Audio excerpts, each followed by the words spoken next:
Olá, boa tarde. Eu sou Clarissa Oliveira. Te atualizo agora as últimas notícias do Brasil e do mundo neste sábado, 27 de setembro. O ministro das Relações Exteriores da Rússia, Sergei Lavrov, discursou agora há pouco na Assembleia Geral da ONU. Durante a fala, o chanceler condenou o ataque do Hamas em outubro de 2023 e afirmou que Israel tenta explodir o Oriente Médio.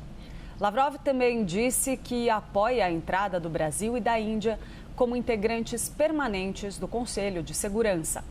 O russo afirmou ainda que Moscou não planeja um ataque contra a OTAN e a União Europeia, mas que qualquer agressão terá uma resposta decisiva. Vamos ouvir o que Lavrov falou sobre a OTAN. A Rússia está sendo acusada de planejar um ataque à Aliança do Atlântico Norte e a países da União Europeia. O presidente Putin já desmentiu essas provocações várias vezes.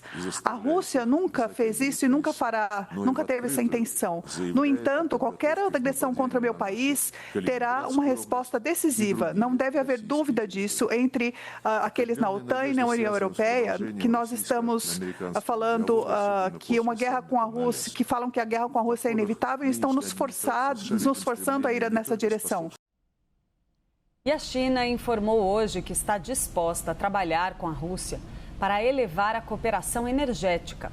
Segundo autoridades, o governo é garantir a segurança e o desenvolvimento sustentável de ambos os países e do mundo em geral. Nos últimos anos, os países intensificaram as conversas e orientaram a consolidação e o desenvolvimento contínuos da parceria energética.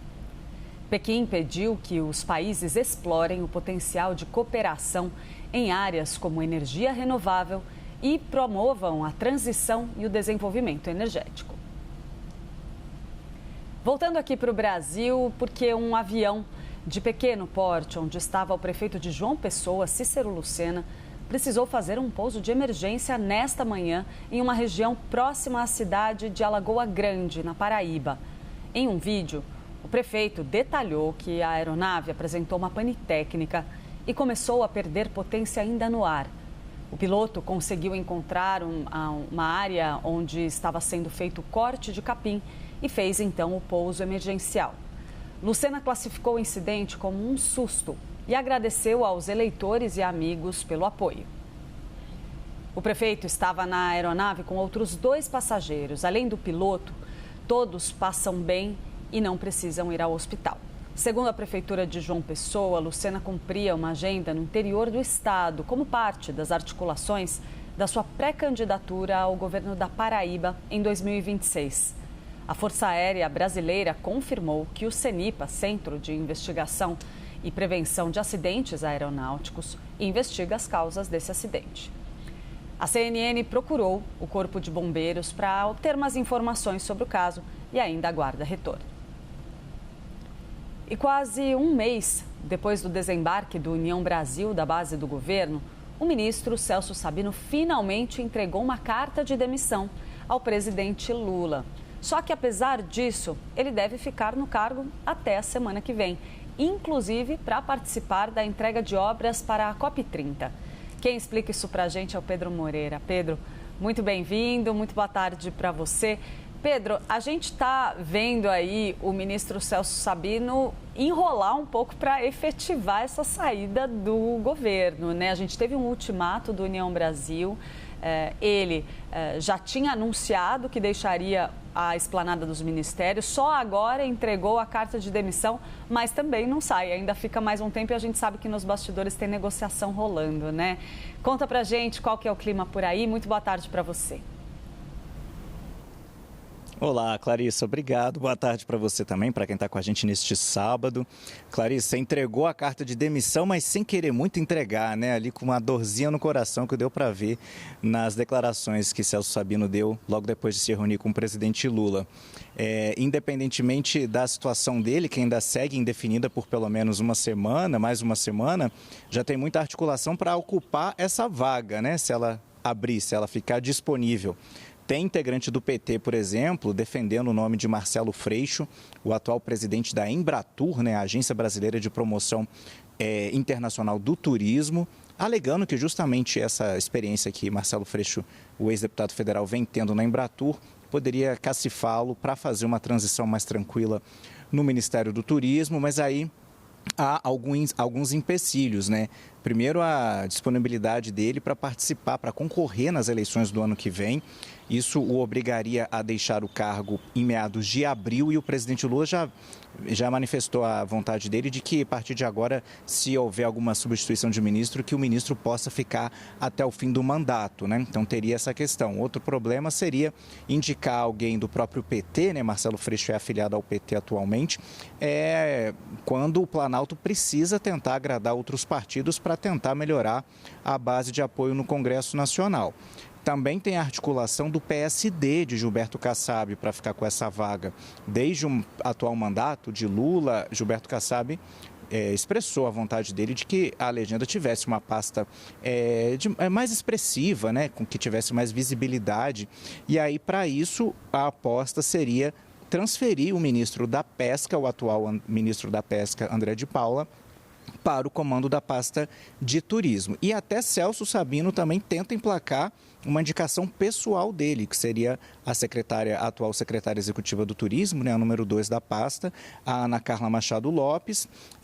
Se ele conseguisse isso, seria mais uma demonstração de prestígio de Sabino junto ao presidente Lula, né, se Lula aceitasse essa indicação dele. Mas fato é, né, Clarissa, que a carta de demissão foi entregue.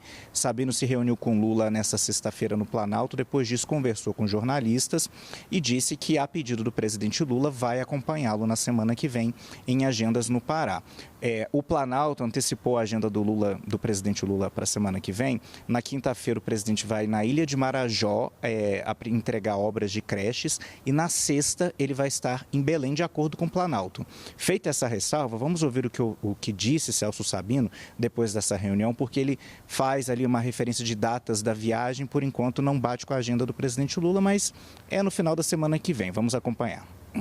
Entreguei ao presidente a minha carta e o meu pedido de saída do Ministério do Turismo, cumprindo a decisão do meu partido. Recebi do presidente um pedido. Na próxima semana, uma ação pela qual todos nós do governo, inclusive o Ministério do Turismo, tem trabalhado muito, que é a COP que vai acontecer na cidade de Belém, no mês de novembro. Na próxima semana, na quinta-feira, o presidente estará indo ao estado do Pará para inaugurar boa parte dessas obras. Grande parte das obras que vão servir para receber os chefes de Estado, as delegações que estão vindo para essa importante discussão que vai acontecer na cidade de Belém em outubro e que tem a participação direta do Ministério do Turismo e desse ministro, serão entregues pelo presidente na próxima quinta-feira. E o presidente pediu que eu o acompanhasse nessa missão à cidade de Belém na próxima quinta-feira e assim nós vamos estar. E a gente fala ainda do mundo político porque o deputado federal Mauro Benevides Filho foi internado após sofrer um acidente vascular cerebral na tarde de ontem. Em nota publicada no perfil do deputado na rede social X, o boletim médico informou que o congressista apresenta quadro médico estável e está consciente. Benevides segue hospitalizado em observação médica e sem sequelas aparentes. A família de Benevides também agradeceu as manifestações de apoio recebidas e reiterou a confiança plena na sua recuperação. A gente lembra que Mauro Benevides Filho já foi relator do segundo projeto da regulamentação da reforma tributária. Ele foi responsável por conseguir as assinaturas para iniciar a tramitação de uma proposta de emenda à Constituição para ampliar os poderes do Congresso Nacional sobre o presidente do Banco Central.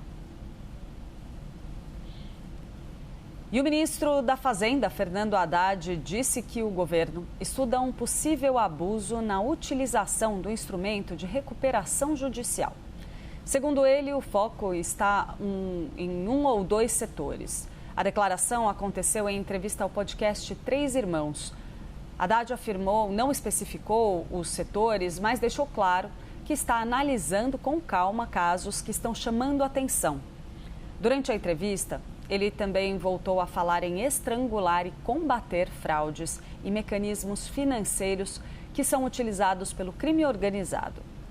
Preocupado com o grau de sofisticação, ele ressaltou que o governo atua para prevenir que o crime se infiltre em setores organizados da economia. O ministro ainda aproveitou o microfone para comentar sobre a alta taxa básica de juros, atualmente em 15% ao ano, e afirmou que existe um debate técnico sobre ela, se ela está ou não exagerada. E a Receita Federal reteve mais de 90 milhões de litros de óleo diesel do exterior durante uma operação na capital fluminense. O volume de combustível é avaliado em mais de 290 milhões de reais. A repórter Raquel Amorim chega com a gente ao vivo e traz mais detalhes. Muito boa tarde para você, Raquel. Conta um pouco para a gente, outros produtos também foram apreendidos. Qual que é a movimentação que a gente tem aí? Muito bem-vinda. Obrigada, Clarissa. Boa tarde para você, para todos que nos acompanham. Sim, outros produtos foram apreendidos.